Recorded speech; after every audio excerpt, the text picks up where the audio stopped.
I rise to present before this August House the statement of estimated receipts and expenditure for the year 2016-17 for the Indian Railways. Let me begin with a couple of personal experiences. As a Railway Minister of India, I visit a number of places and meet a large number of people from all walks of life.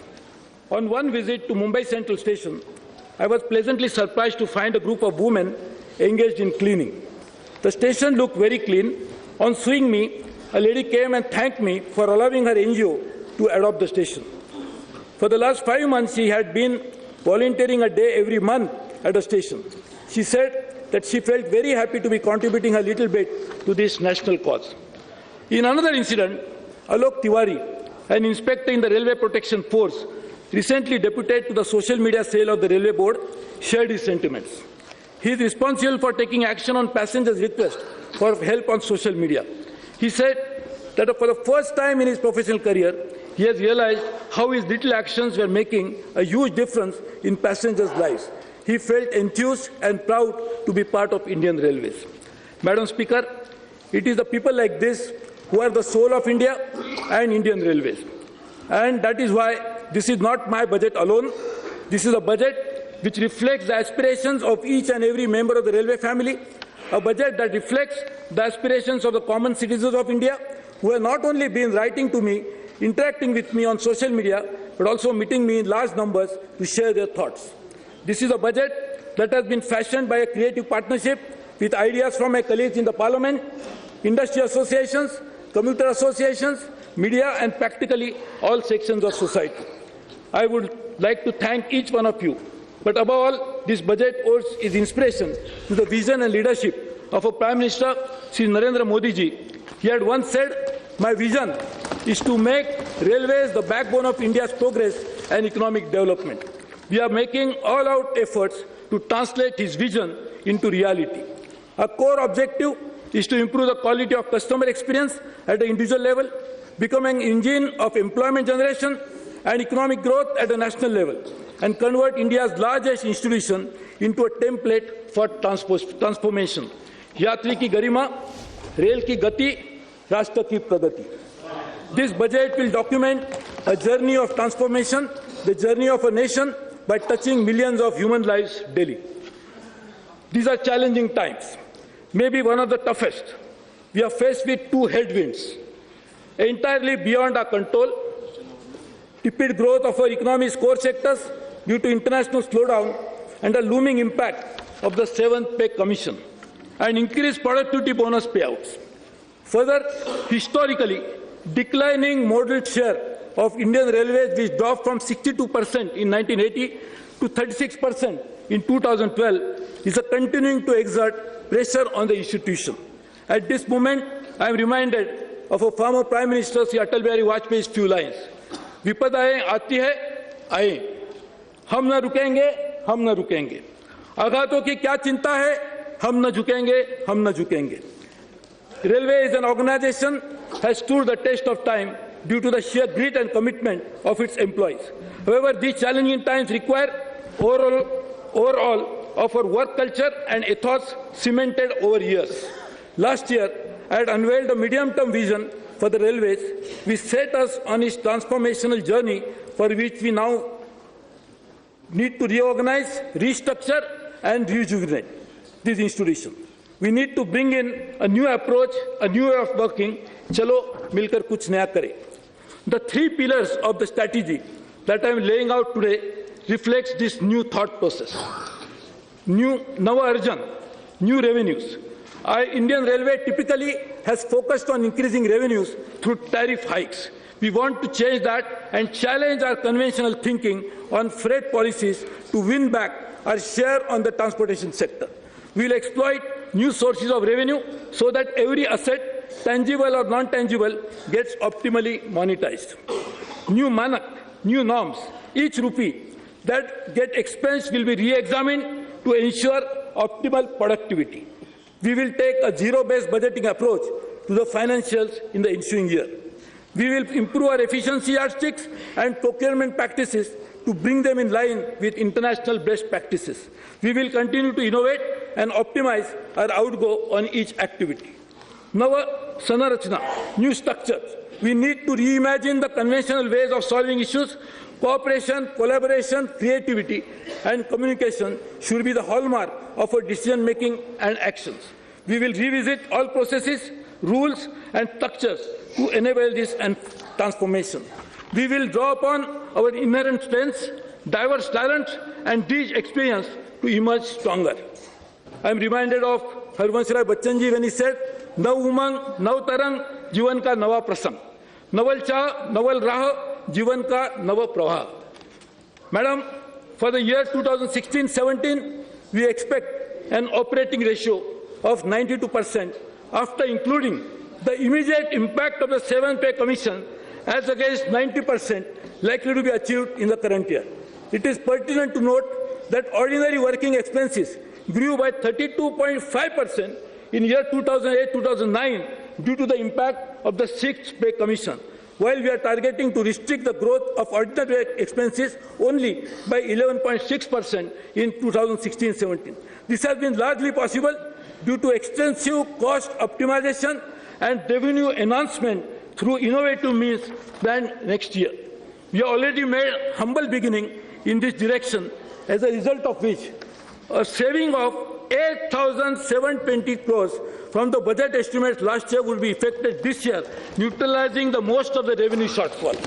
We significantly reduced the cost of power procured for taxation by signing long-term agreements, brought down inventory carrying costs, and launched austerity drives. In the next year, we are increasing the rigor on cost optimization multifold. For the first time, absolute reductions as compared to the previous year have been planned in categories like diesel and electricity through concrete and rigorous planning.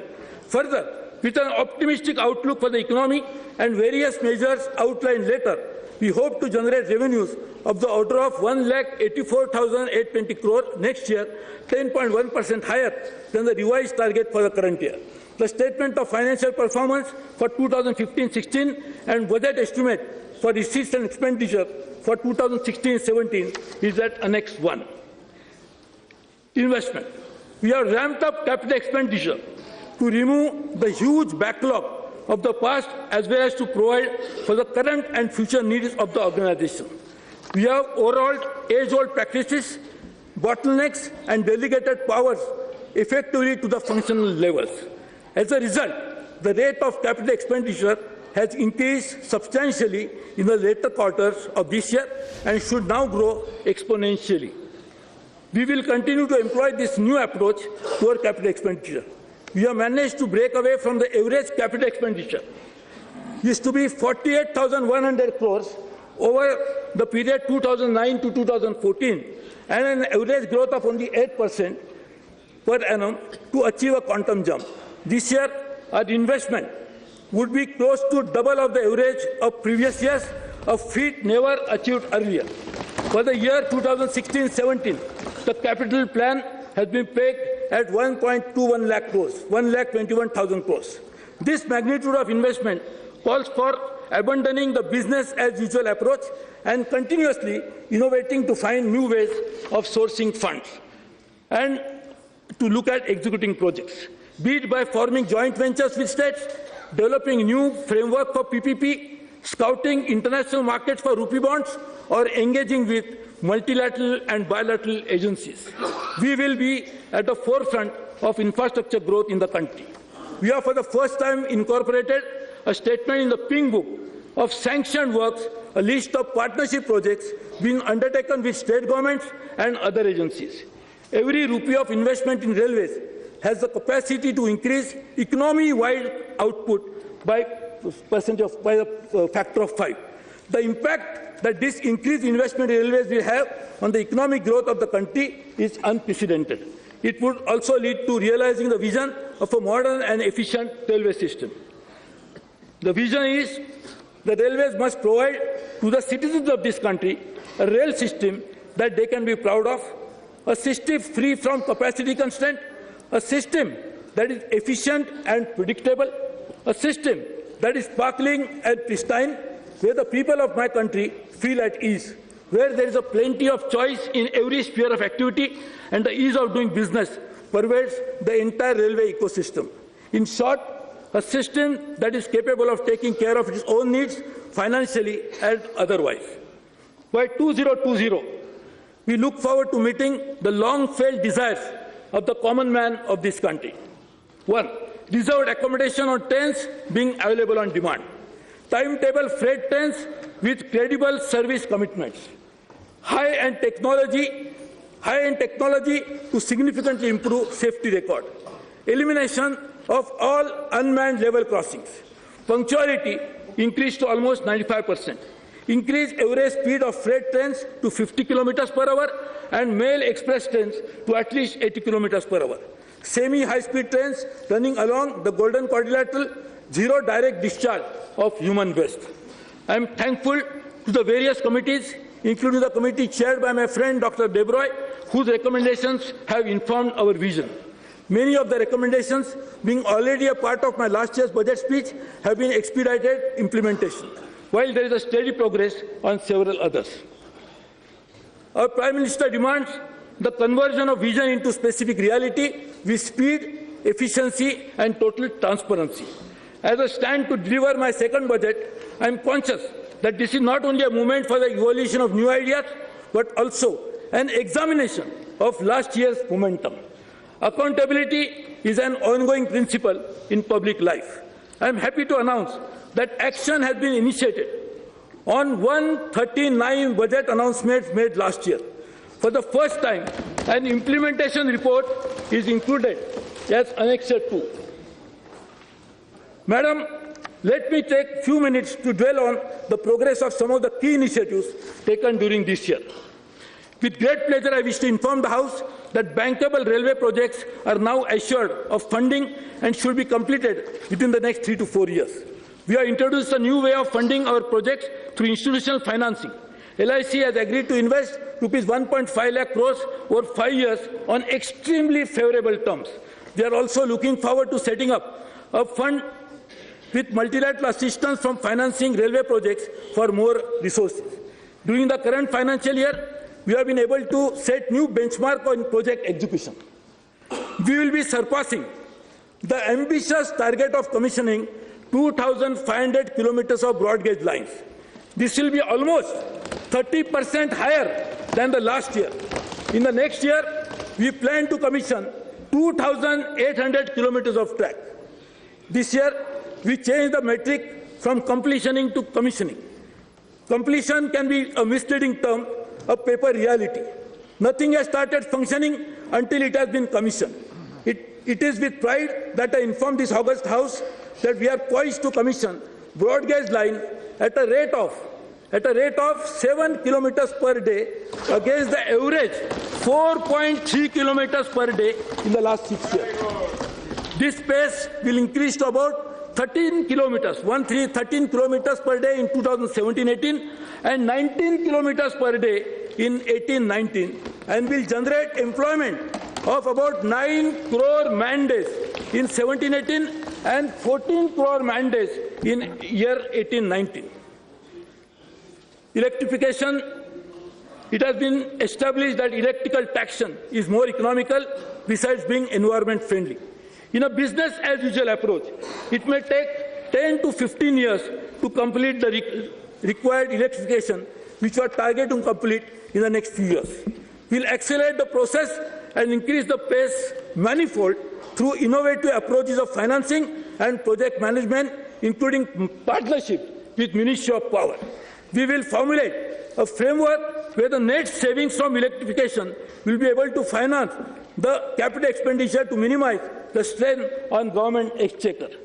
This year, we intend commissioning 1,600 kilometers, which is the highest ever. In the next financial year, we have increased the outlay for railway electrification by almost 50% and propose to electrify 2,000 kilometers. Dedicated freight corridor project, the largest infrastructure project in the country, is gaining momentum. I am happy to inform that before this financial year closes, almost all the contracts for civil engineering works would have been awarded. Since I assumed office, contracts for 24,000 crores have been awarded against 13,000 crores of contact which were awarded in the previous 6 years. Given the emphasis on rapid expansion of freight business, it is essential to build more dedicated freight corridors for the increased traffic with consequent benefits for the economy and environment. It is proposed to take up the following freight corridors. North-south connecting Delhi to Chennai. East-west connecting Kharagpur to Mumbai. East coast connecting Kharagpur to Vijayawada. It is proposed to put these 3 projects on high priority to ensure structuring, award and implementation in a time-bound manner through innovative financing mechanism, including PPP. Port connectivity is an important element to ensure seamless logistics to boost countries' imports and exports. Last year, we had launched a coastal connectivity program. I am happy to inform that Tuna Port was commissioned this year, and rail connectivity projects to ports of Jaigarh, Dighi, Revas and Paradip are under implementation. For the year 2016-17, we propose to undertake implementation of rail connectivity for the ports of Nargol and Hazira under PPP. Considering the urgent need to provide connectivity to our ports on the 7,517-kilometer coastline, we will positively consider to undertake any offer of partnership coming in future. Northeast is one of the important parts of the country. Better connectivity to the Northeast state is our utmost priority. We have opened the long-awaited broad gauge Lumding-Silchar section in Assam, thus connecting Barak Valley with the rest of the country. We also brought Agartala, the capital of Tripura, on the broad gauge network. The states of Mizoram and Manipur are also set to come on broad gauge map of the country soon with commissioning of Kathakal, Bhairabi and Arunachal Jiribam gauge conversion project.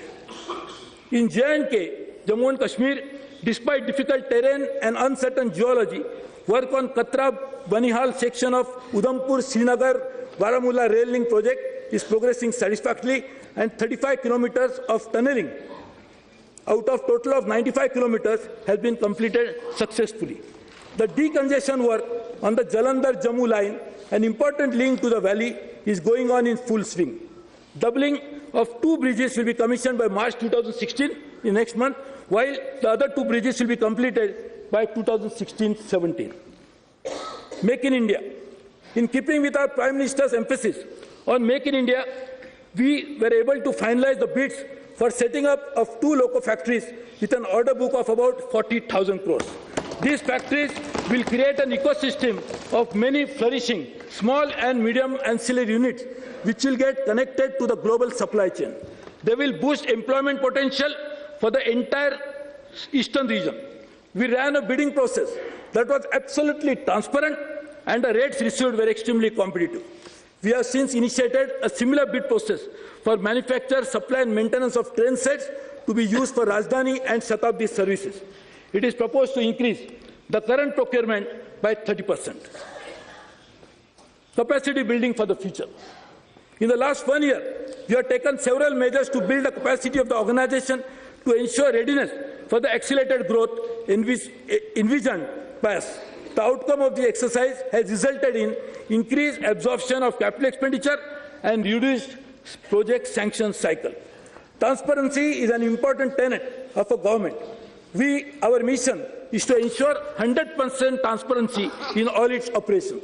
We have initiated the process of conducting recruitment online and are in the process now being replicated for all positions. Social media is also being used as a tool to bring transparency in our day-to-day working. All procurement, including procurement of work, has moved to the e-platform. We intend to usher into a new era by switching over to the paperless contact management system, where not only the bids are invited online, but the entire process leading to award of a tender is also done electronically. We have completed the trial run for the above and intend to roll out on a pan-India basis in the next financial year. With a view to ensuring empowerment at functional level, I delegated to the zonal railways all tender and estimated related powers. However, my task is not yet complete and this process will go on. As a result of the above, we were able to ensure that a project gets sanctioned within a period of 6 to 8 months, a process which earlier used to take more than 2 years. With more delegation comes greater accountability and to establish the new culture, key result areas have been defined for general managers and divisional railway managers.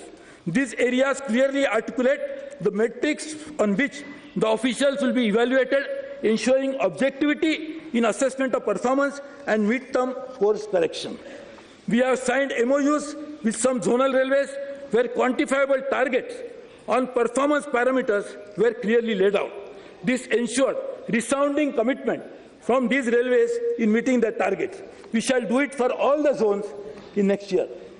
We have also revamped our internal audit system with a view to bringing in efficiency in our working practices. Specialized teams have been mandated to screen railway operations in specific areas to detect inefficiencies and prevent wastages. All zonal railways have been asked to prepare 2 such reports in the current year. Specialized training course on IT-based internal audit mechanism have also been initiated and to give professional teeth to internal audit teams. The Cabinet, in a historic decision, has allowed for the creation of joint venture with the state government for undertaking rail-based projects. This decision will open up new vistas for sharing the ownership of railways, enhance management bandwidth for project execution, and strengthen the spirit of cooperative federalism, which our Prime Minister always articulates, and enable states to jointly decide the priorities for development of backward regions.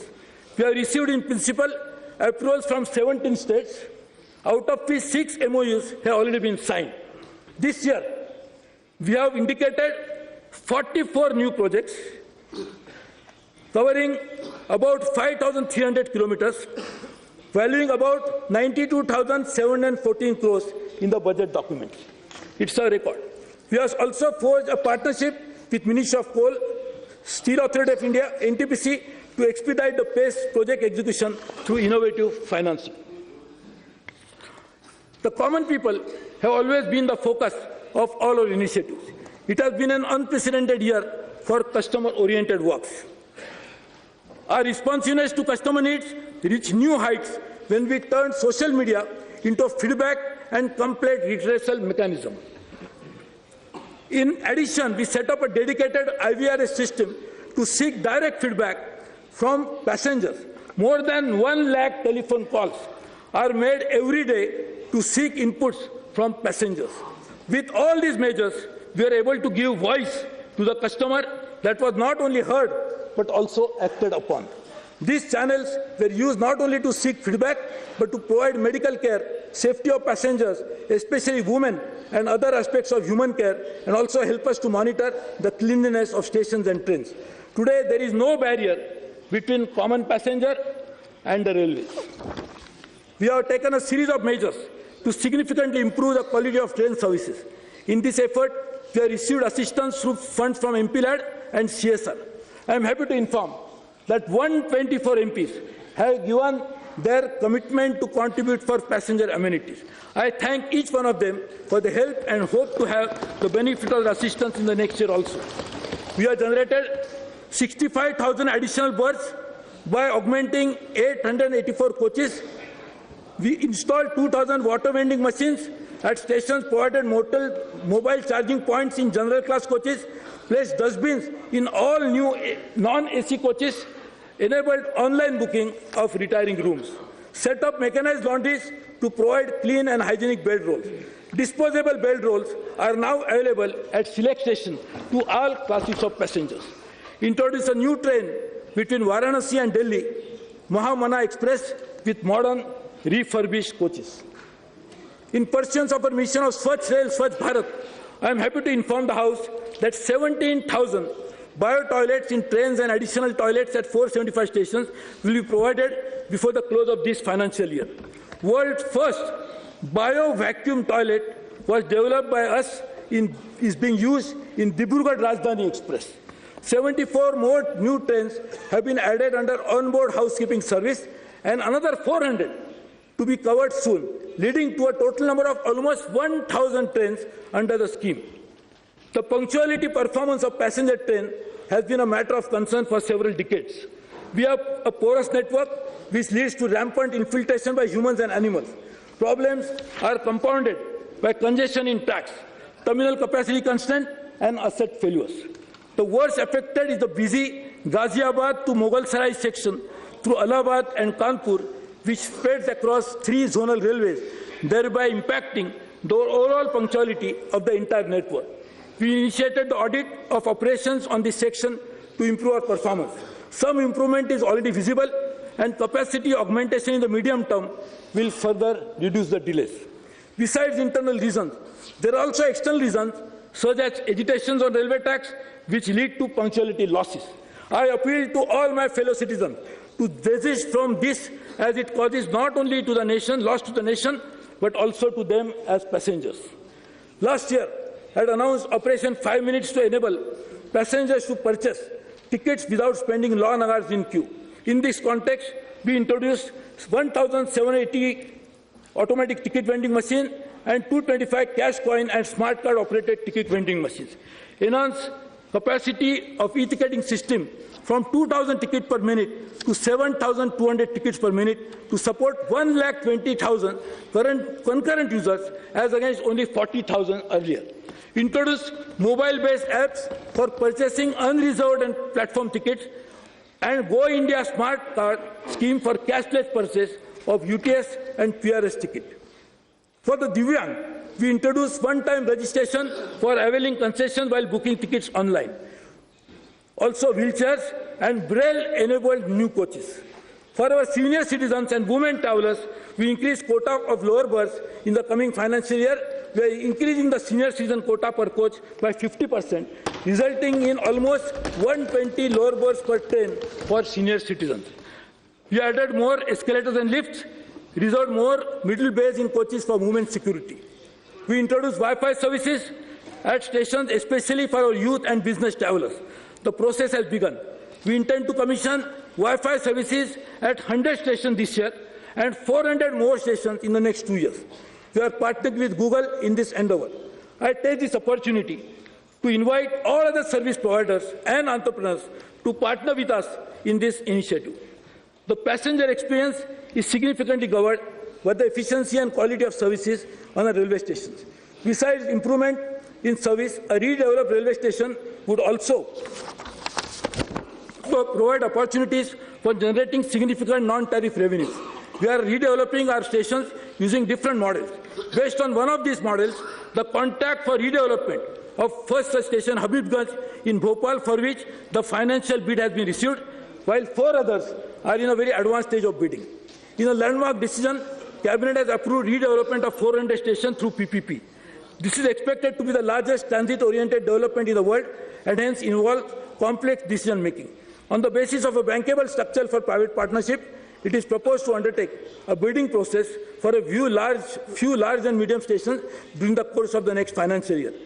Apart from taking up stations through PPP mode, we are also exploring the possibility of availing multilateral financial investment for the development of several other stations with the state governments. We are making a unique attempt to combine cleanliness with creativity. I had appealed to numerous social organizations to come forward to beautify our stations. I am happy to inform that walls of many stations have been converted to murals, which have not only improved the aesthetics but also spread awareness on socially relevant themes. One such theme that deserves special mention is wildlife conservation, illustrated to the paintings done at Savai Madhopur station. Hazaribagh, Borivali, Khar, Udaipur, Bikaner, of some of other stations, we showcase local art and talent. I thank them all and request similar support next year for aesthetic upgradation of our stations. To provide better security to passengers, especially women travelers, All India 24/7 helpline number 182 was started. CCTV surveillance provided at 311 stations, and all major stations will be brought under CCTV surveillance in a phased manner. A single accident or loss of a single life causes me great sorrow and anguish. It also demonstrates that we'll have to go a long way to go in realizing our objective of a zero accident regime. Although our safety record is better at 20% lower accident this year as compared to the previous year, there is much more that is required to be done. I truly believe that a way forward is to eliminate accident is through adoption and assimilation of latest technology. We have entered into R&D partnership with leading railway institutions of the world, Railway Technical Research Institute of Japan, Korean Railway Research Institute. They will work with us to improve operations on existing network and hence provide a roadmap for zero accident railway system in India. In the interim, we have examined the recommendations of the committee headed by Dr. Kakodkar and are working on their implementation. We are also working on anti-fouling measures for overcrowded trains, mainly in the suburban sections. In 2015-16, we have closed 350 manned level crossings and eliminated 1,000 unmanned level crossings. 820 ROBs and RUBs have been completed in the current year, and work is going on 1,350 more. In my last budget speech, I had promised annualized saving of rupees 3,000 crores to be achieved by the third year on energy. I am happy to announce that the target will be achieved in the next financial year itself, a year earlier than envisaged. For the first time, we leveraged provisions of the Electricity Act to procure power directly at competitive rates using our status as deemed distribution licenses. Power procurement contracts already signed and implemented will mean an annualized saving of rupees 1,300 crores. Further actions to source power already initiated will deliver annualized saving of 1,700 crores during the coming year, taking the total to rupees 3,000 crores. In addition, the saving of rupees 300 crores is being targeted through demand-side management and energy efficiency. Locomotives with auxiliary load are now being manufactured by us. Use of these locos will enable elimination of power cars, thereby replacing them with passenger coaches, which will enhance the carrying capacity of train and significantly reduce the travel time, noise level, fuel consumption, and carbon footprint. 4 such locos have been turned in the current financial year, and another 39 are expected in the next year. Rail University is an important enabler to build sustained flow of skilled manpower, a prime requisite for any world-class railway system. We have identified the National Academy of Indian Railways at Vadodara as the first institution which will be upgraded to a full-fledged university. Preparations are in full swing to establish the university during this year. As an organization, we cannot progress on the path of prosperity unless the path is digitally illuminated. This year, an application of TAC management system was launched. With this, activities of TAC inspection, monitoring and maintenance have thus been switched over to an IT platform. And automatic alerts in the form of SMS and emails are being generated. Inventory management module of TMS has resulted in inventory reduction of 27,000 metric ton, resulting in a saving of 64 crores, and scrap identification of 22,000 metric ton, equivalent to 53 crores. During this year, the system will be implemented throughout the railway network. We have developed an application for maintaining centralized land data and records of all land holding that we have now been digitized. As I move on to illustrate the new initiative, let me take a step back. One of the thrust areas of last year's budget was giving passengers better services and making railway journeys enjoyable. We will continue to build on this momentum and strive hard to ensure satisfaction of each of the 7 billion passengers that ride railways network annually. Ours is a common man's government, working tirelessly for the benefit of all, especially farmers, workers, women, disabled and the impoverished. Sabka Saath, Sabka Vikas is not just a slogan for us, it pervades all our thoughts and actions. Every customer is our brand ambassador, the very reasons of our existence. Therefore, each time that he or she travels, the satisfaction quotient must go up. In pursuance of making each of our customers happy, I propose to take the following measures. For the unreserved passengers, we'll start, this is a new product, not a train. This will be there all over. Antyodaya Express and Deen Dayalu coaches. This government truly believes that the fate of India would not change unless the lives of the common man or woman improve. Not only he or she is a center point of policy making, but is ubiquitous to our public discourse and in our ideology. We propose to introduce Antyodaya Express, a long-distance, fully unreserved superfast train service for the common man to be operated on dense routes. We will also add 2 or 4 Deen Dayalu coaches in some long-distance trains for unreserved travel to enhance our carrying capacity for the masses. These coaches will also have facility for potable drinking water and higher number of mobile charging points. For the reserved passengers, we are starting 3 new products: Humsafar, Tejas and Uday. I am announcing 3 telex services to ensure cost recovery by way of tariff and non-tariff measures. Humsafar would be fully air-conditioned third AC service with an optional service for meals. Tejas, on the other hand, will showcase the future of train travel in India. Operating at a speed of 130 kilometers per hour and above, it will offer onboard services such as entertainment, local cuisine, Wi-Fi, etc. through one service provider for ensuring accountability and improved customer satisfaction. We will also introduce overnight double-decker Uday Express on the busiest route, which has the potential to increase carrying capacity by almost 40%. To continue the efforts in minimizing waiting time for passengers at booking windows, we intend to commence sale of tickets through handheld terminals for the benefit of the suburban and short-distance travelers.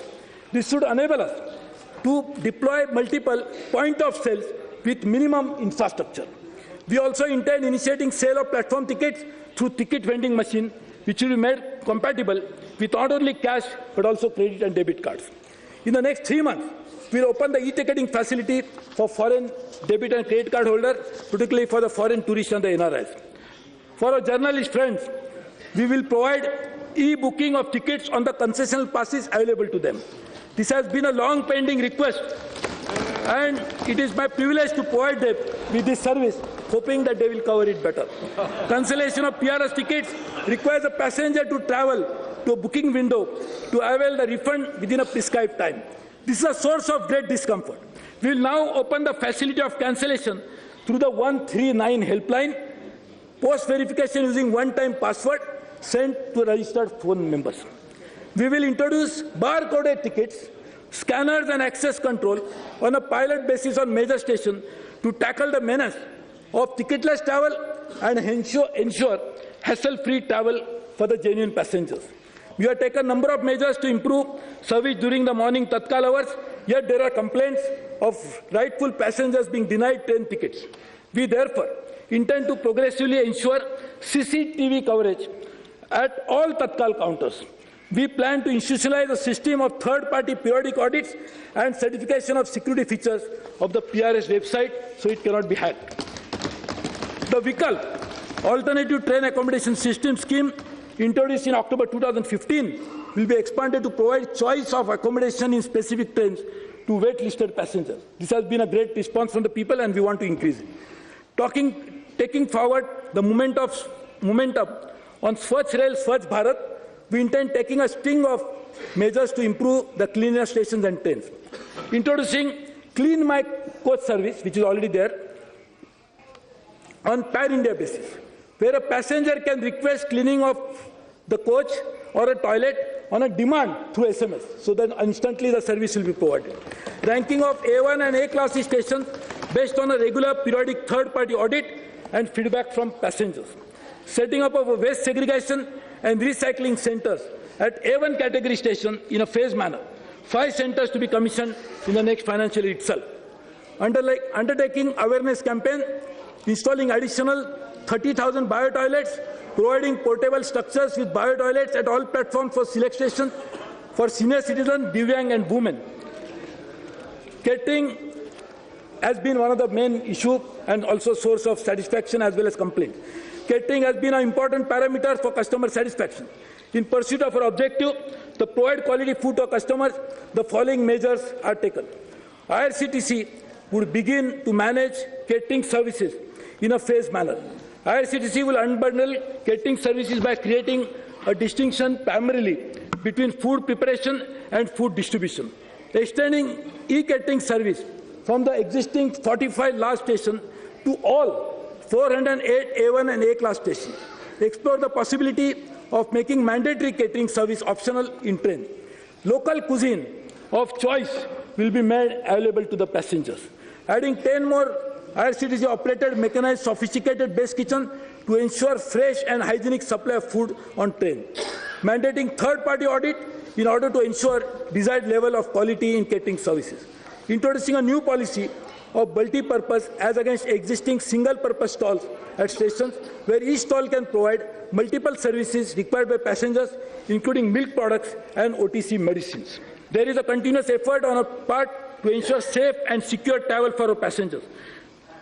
yet untoward incidents occur.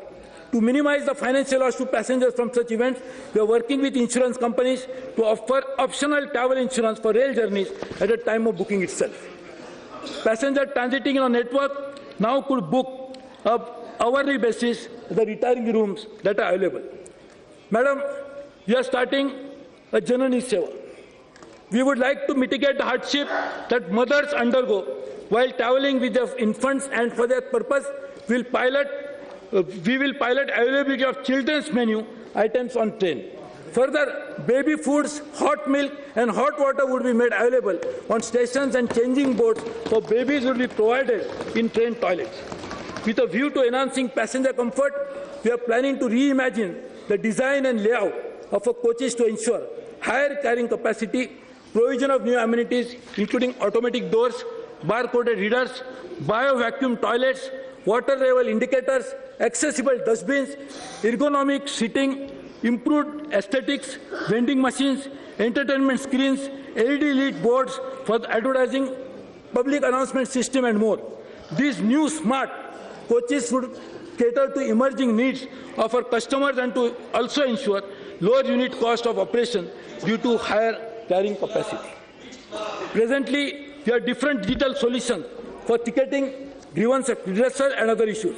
We intend to integrate all such facilities into 2 mobile apps only, one dealing with ticketing issues and other on redressal and suggestion system. Bharatiya Rail is persistently innovating to ensure responsiveness to customer requirement in all our actions. Toward this end, we are making arrangements for skilling our front-ended staff, those we employ through service providers. The uniforms of all customer-facing roles will be refurbished to clearly distinguish them on our network. We will install information boards in trains enumerating onboard service, also GPS-based digital displays inside coaches to provide real-time information regarding upcoming halts. This service will be provided through private sector engagement. Work is underway on installation of a high-tech centralized network of 20,000 screens across 2,000 stations known as Rail Display Network. This will enable real-time flow of information to passengers and also unlock huge advertising potential. We intend to strengthen the organization at the stations with a view to ensuring better passenger amenities, vigilant and sensitive customer service, responsive grievance redressal system. All A1 stations will now be manned with a duly empowered station directors supported by cross-functional teams who will run the station as excellence center for customers. We will also make one person accountable for all facilities on a train. The great places of pilgrimage in India have a natural attraction for the Indian traveller. We intend taking up on priority the provision of passenger amenities and beautification on stations at pilgrimage center, including, and not all but including Ajmer, Amritsar, Bihar Sharif, Chenganur, Dwarka, Gaya, Haridwar, Mathura, Nagapattinam, Nanded, Nasik, Pali, Parsanath, Puri, Tirupati, Vailanakani, Varanasi and Vasco. We also intend to run Asta circuit trains to connect important pilgrimage centers. Last year, I had announced development of satellite terminals at a few locations. We take the next level to have several more. I appeal to all states to come forward and to partner with us in line with more. This will help us to provide many more services to the people, so I request all the partners. Porters play a key role in making our journeys comfortable. We intend providing them with a new uniforms and train them for soft skills in line with the evolving image of railway. Adopting modern technology, yet traditional in its ethos, also explore methods of offering them group insurance facility. Henceforth, we will be happy to call them as Sahayak. So they will not be called as Kuli, they will be called as Sahayak. A high-speed passenger corridor from Ahmedabad to Mumbai is being undertaken with assistance from the government of Japan. A special purpose vehicle for implementing high-speed projects is being registered this month. The prime benefit of this project will be providing us with technology advancement and new manufacturing capability, which will be leveraged for all other areas of the existing network. We propose to invite FM radio stations for providing train-borne entertainment by installing PS systems in trains. Bilingual onboard magazine Rail Bandhu which is available in Shatabdi, Rajdhani and Duronto, would be extended to all reserved classes of travelers in all mail express trains. We'll also initiate publishing Rail Bandhu in all regional languages. Mumbai is the financial capital of India and needs a robust transport system. However, the suburban railway system in lifeline of the city is overstressed. In principal, approval of MUTP 3 has just been received from NITI Aayog to move forward. We are working towards achieving the financial closure and early award of tenders for 2 elevated suburban corridors between Churchgate and Virar and Chhatrapati Shivaji Terminus to Panvel. The Panvel CSTM Panvel corridor will be integrated with metro lines being planned by the state government for connecting existing Chhatrapati Shivaji International Airport and proposed Navi Mumbai International Airport. We intend to raise all low-level platforms in Mumbai suburban station in the ensuing financial year to address safety concerns on this account. In Kolkata, we have ongoing metro works of around 100 kilometers, which when completed would quadruple the installed capacity.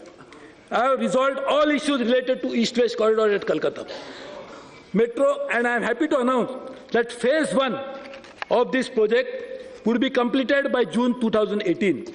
We are working on the possibility of extending the East-West corridor by another 5 kilometers. Delhi, our national capital, is under severe stress from rising pollution level and can be provided relief by reviving the ring railway system comprising of 21 stations. We will partner with the state government to develop this infrastructure. We intend to undertake major programs to build an integrated suburban ecosystem for railways by launching a new investment framework. We would share equity contribution with the state governments and ensure cost neutrality on operations. We will come out with a detailed policy in this regard in the next 4 months. We intend to partner with the state governments of Gujarat, Telangana, Tamil Nadu for development of suburban sections in Ahmedabad, Hyderabad, Chennai, respectively, by deploying innovative financing mechanisms. Bengaluru, the technology hub of the country, warrants comprehensive suburban system. We will partner with the state government in this endeavor. Similar structures of financing mechanism will be created for Thiruvananthapuram, the capital of God's own country, Kerala. I appeal to the state government, and this is a very serious issue, I appeal to all the state governments to work towards staggering of office timing to reduce the peak load on suburban traffic and also avoid accident. Let me turn to traffic, 2/3 of the revenue. Winning back the lost model share. We have lost a lot of it over the years. Freight traffic. The model share of Indian Railway has been consistently declining over a long period of time. This trend has had a negative impact not only on the railways, but on the entire economy. We are determined to reverse this slide. There are 3 solutions for this issue: expanding the freight basket, rationalizing the tariff structure, and building terminal capacity. The freight basket is dominated by 10 bulk commodities, which enjoy a share of 88%. We need to look beyond this to expand the revenue base. A full-fledged market study is being undertaken, and on the basis of this, we will make sure that we recapture the asset. And we are already working on the scenarios, service level, infrastructure requirement, and action plan is being created to recapture the traffic through either containerization of new delivery models or roll-off will be developed and implemented. Network capacity limitations do not allow us to run timetable freight trains. But from this year, we will start a timetable freight container, parcel and special commodity trains on a pilot basis. Container sector would be open to all traffic barring coal and specified mineral ones, and part loads would be permitted during the non-peak season. All existing terminal sheds would be granted access to container traffic where considered feasible. The current tariff structure has led to outpricing of our services in the freight market. A review of tariff policy will be undertaken to evolve a comprehensive rate structure vis-à-vis other modes, permit multi-point loading, and apply differentiated tariff to increase utilization of alternate routes. The possibility of signing long-term tariff contracts with our key freight customers using predetermined price escalation principles will be explored, which will provide predictability of revenues to us and costs to our customers. Inadequate warehousing and transportation is also one of the causes that keep potential customers away from us. In order to complete the chain of transportation, it is proposed to develop rail-side logistic parks and warehousing. These logistic parks and warehouses would be created in PPP mode to bring the required efficiency and investment, but also attract greater traffic to the railways. With the coming in of transport logistic company, we will be witness to a paradigm shift in our role as a national logistic provider. The focus will be on providing last-mile connectivity for freight business at reduction in logistic cost. At least 10 goods sheds will be developed by Translog in this year, next current year, financial year, 16-17. To capture the automobile traffic, we will soon inaugurate India's first rail auto hub in Chennai, probably in next few days itself. This push on rail-side warehousing would also encourage development of cold storage facilities on vacant land near freight terminals. Local farmers and fishermen would be given preferential usage to this facility. A policy of this regard will be issued in the next 3 months. We will appoint key customer managers to liaison with our major freight stakeholders. They would serve as a single point of contact for all communication and redressal with these key customers. Each zonal railway will develop a customer commitment charter indicating service level commitments to passengers and freight customers. We will explore the feasibility of opening up of leasing of general purpose wagons, which was today restricted. Although we enjoy the highest captive eyeballs in a railway system globally, we earn less than 5% of our revenues through non-tariff sources. Many of the world railway systems generate anywhere between 10, 20%, even 30% of the revenues from this source. Over a period of next 5 years, we will strive to reach this world average by monetizing assets and undertaking other revenue-building activities. We have already begun this exercise with a fervor. A major program of station development, redevelopment has been initiated, which I am sure will convert these huge resources into commercial exploitation of vacant land and space rights over station building. Monetizing land along track is an important issue which we are doing. We will lease out this space to promote horticulture and tree plantation. This will encourage employment to underprivileged sections, scheduled caste, scheduled tribe, OBC, etc., augment our food security and also prevent encroachment of railway land. Possibility of using this track for generating solar energy will also be explored. Monetizing soft assets. We collect data pertaining to passenger preferences, ticketing patterns, commodity flows, train running, and information on various service and operations. We are exploring the possibility of monetizing our data software and some of these free services provided by us, such as P&A inquiry, currently being commercially exploited by other players, but at the same time ensuring that no compromise to the customer privacy is made. IRCTC website also offers opportunities for exploiting e-commerce activities on account of the large number of hits that it receives.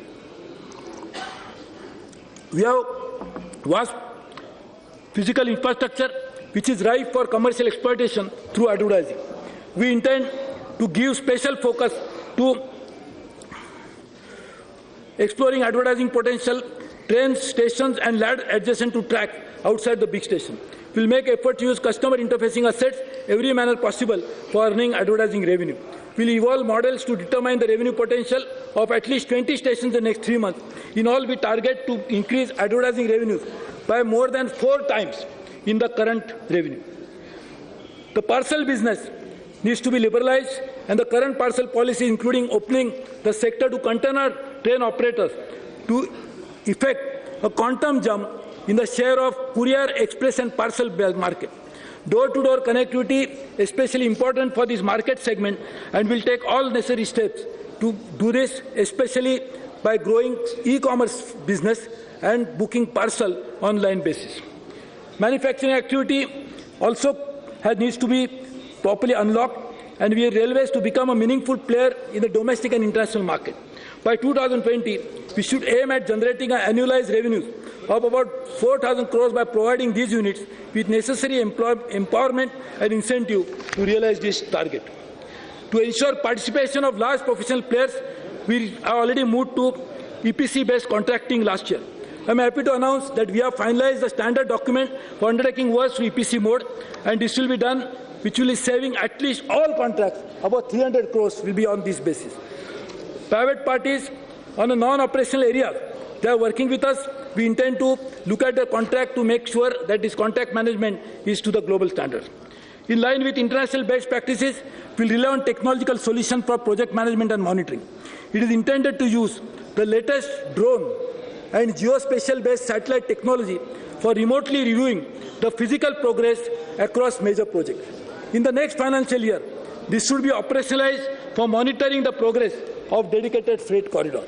Our policies are led to piecemeal approach in IT.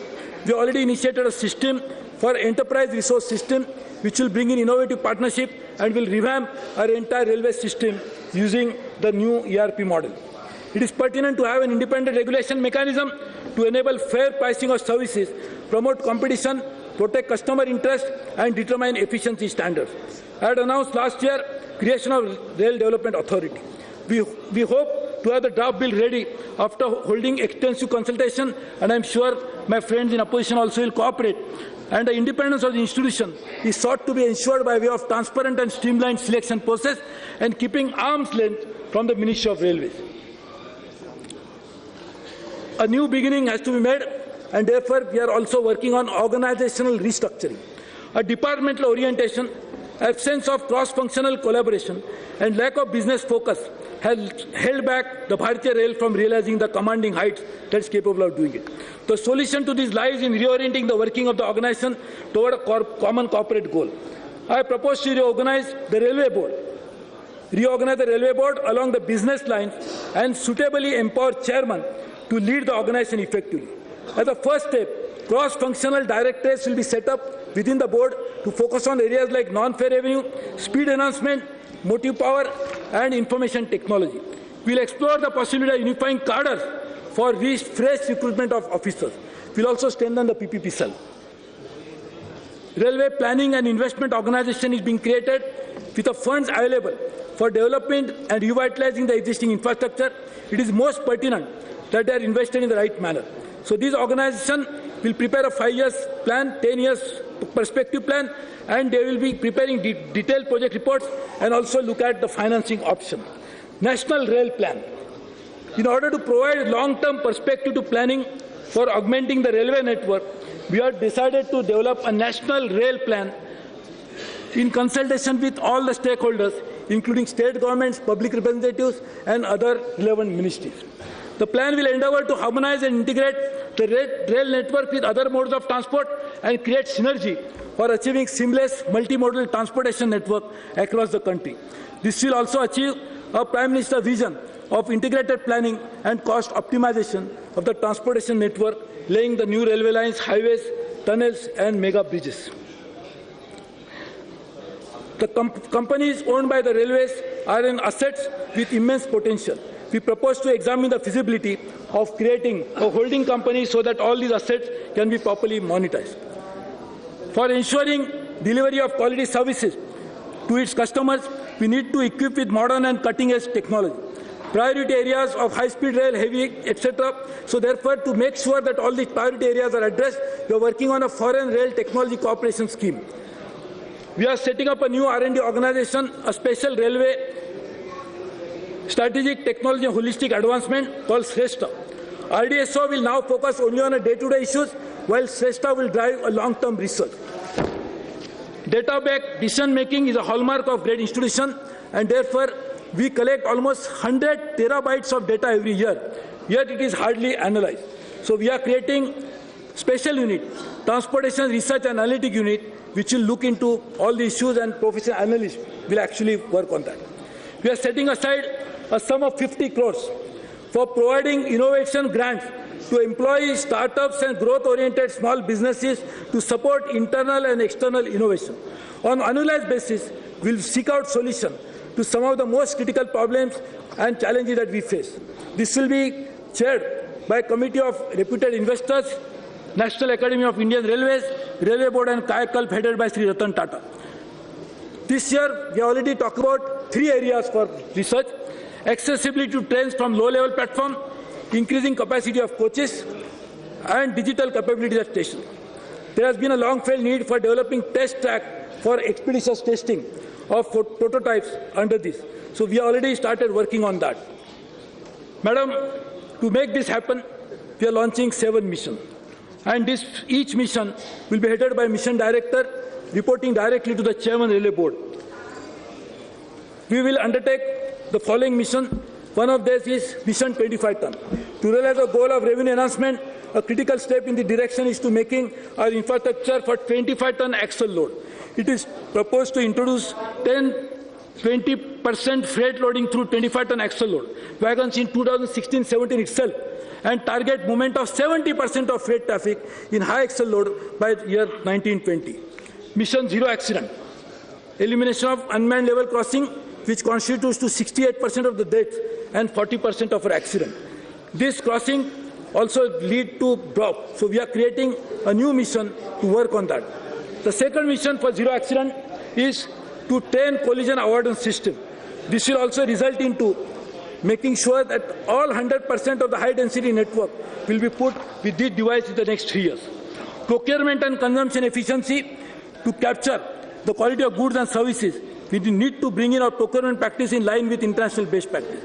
And for doing that, vendor management, inventory, direct procurement of high-speed diesel, we are actually working on this, which will result into a minimum saving of 1,500 crores in the year 16-17. The mission, which is also launched to complement Mission 25 ton, would be Mission Rafatar, which will target doubling average speeds of freight trains and increasing average speed of superfast mail train in the next 5 years. Mission 100, 85% of our traffic originates from private sidings and freight terminals. There are more than 400 proposals under various stages of approval. In the next 2 years, we will commission at least 100 sidings. The current siding PFT policy will be revised to make sure that these 100 new private sidings are put into place.